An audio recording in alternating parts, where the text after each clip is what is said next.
How did you get that expertise? Like, you grew up in South Burlington, yep. Right? Went to school at Castleton University, right? And then, like, what attracted them? Was it the brands that you got, or did you have to build the team in order to convince Newman's Own that you were credible, or what?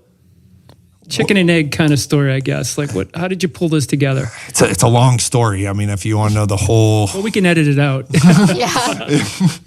The whole how I got here or how the team joined. I feel like they're two different stories, or how, like... I want to start with how you got here. Yeah. Then we can go to the team. Okay. So I, like I said, I don't have I have my associate's degree in marketing from Castleton. When I was in college, I was always trying to invent things. I got I got like 3 or 4 patents while I was in college. I don't know. Wow. I don't know if David remembers this, but I cold called David when I was in college with an invention that I had. I called you guys. What, were we nice? Yeah, but it was not a good idea. Just blew it off. It was called the Safe to Sit. Does this remember? Safe to Sit, like a toilet product, or it what was? Yeah. I have to draw it up for you. So it was called this. I did call you. I'm going back in our records. I did call you for this. I was like, I got a really good idea. So it was called Safe to Sit, SAFE, the number 2, and then an apostrophe IT. So the apostrophe takes place for the letter H. So it's really... Got it. So it was a sanitizing spray that you always had with you in case you had to use public toilets. Great. It's really helpful in our business, Nicole. We can say, oh, sorry, that sounds like a great idea, but we're really technology focused. Right. I'm like, I got this really good idea. I think it was ahead of its time. If it came out in COVID, we would have been selling it like crazies. But anyway, like I quit college early to make 5,000 of these, and I sold these on Church Street. That was my first job. I had them in a backpack, and I was slinging these. That's awesome. I was going to random people, like, hey, do you guys like public toilets? No? I got something for you. And it was not a success, clearly. And so I knew I needed to get into finance and learn about business. And so I cold called Merrill Lynch, which is down at the office.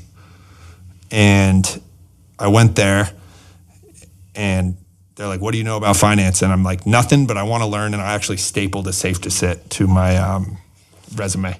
I love it. Hey, it was the long-winded thing. Like, when you can sell and make your case. Well, they didn't hire me. Not then. But anyway, they're like, learn about investments. Get your Series 7 and study, and then call us back. And so like I knew this is how we got into this, because wow. Then I sold insurance at Northwestern Mutual with my best friend, Ben, who's also part of this company, is our chief growth officer. We just got our insurance license and just cold called people all day, every day, ended up getting our investment licenses, and then got hired back at Merrill Lynch. That went for about 2 years. I ended up, and I don't... No, they're not. It just says selling. Oh, okay. So you wrote selling down. I'm like, should I not be selling right now? Should I? No, it's a note to myself. Well, selling is like a really difficult thing for a lot of people. Right. A lot of inventors and creative types, and so we're gonna get back to that. Okay. All right. Okay. That made me. I didn't know if I had to stop looking at my notes. Okay. Sorry. My bad. All right. Anyway, long story. I was a financial advisor. I built it. I grew. I had a really good network of people that I just, believed in, that liked me and believed in me and what we were doing. And I thought of this idea where actually I bought a Tempur-Pedic mattress, and I was, kind of got obsessed with this, where I'm like, Tempur-Pedic is such a good brand. They could do other stuff. And I'm like, Tempur-Pedic made, underwear for sleeping.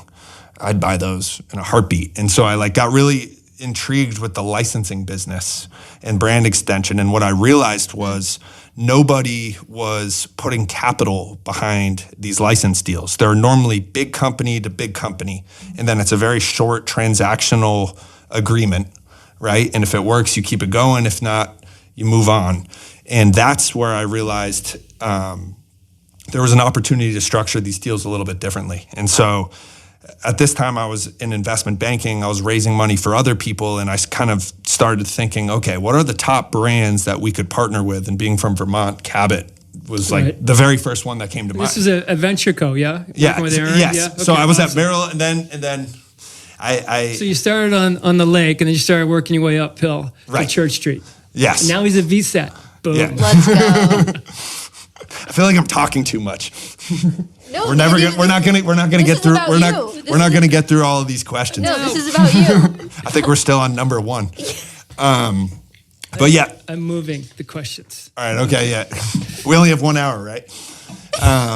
So yeah. And then at that time, I had a good group of people that believed in it, in our mission, and it doesn't take much convincing. Hey, what do you think Cabot popcorn would sell? Yeah, so what was sort of the pitch to Cabot, and why would a brand like that not want to do it themselves? So To make popcorn or chips or mac and cheese, I think you did for a bit. And I got to give a huge shout out to Roberta McDonald. If anybody knows the best. You know Roberta Hi, McDonald? Roberta. Oh, she's magic. Roberta, if you see, she is an amazing woman. Do you know Roberta McDonald? I've heard of her. Okay, Yeah.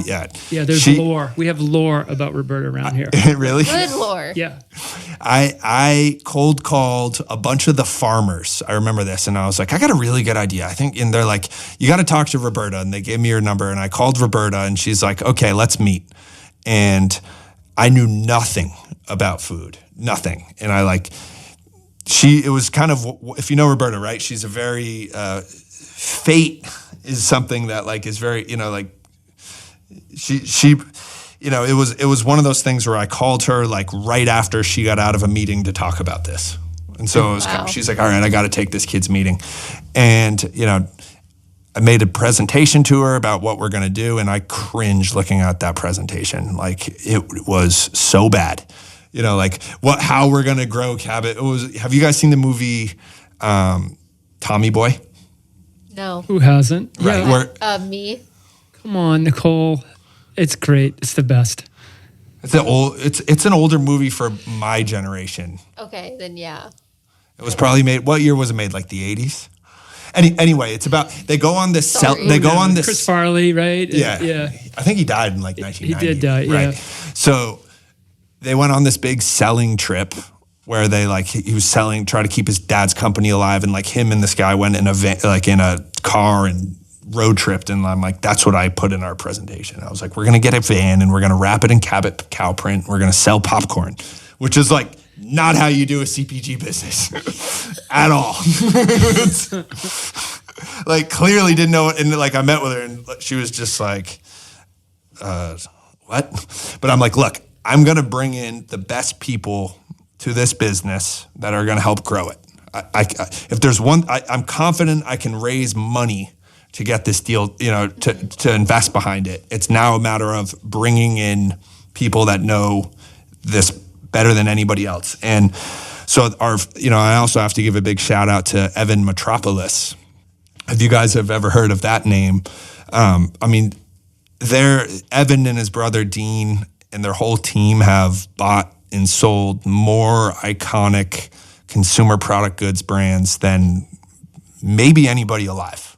Wow. They're the ones that have turned around Pabst Blue Ribbon, Hostess, Bumblebee Tuna, Vlasic Pickles, you name it. Maybe 60 brands at that level.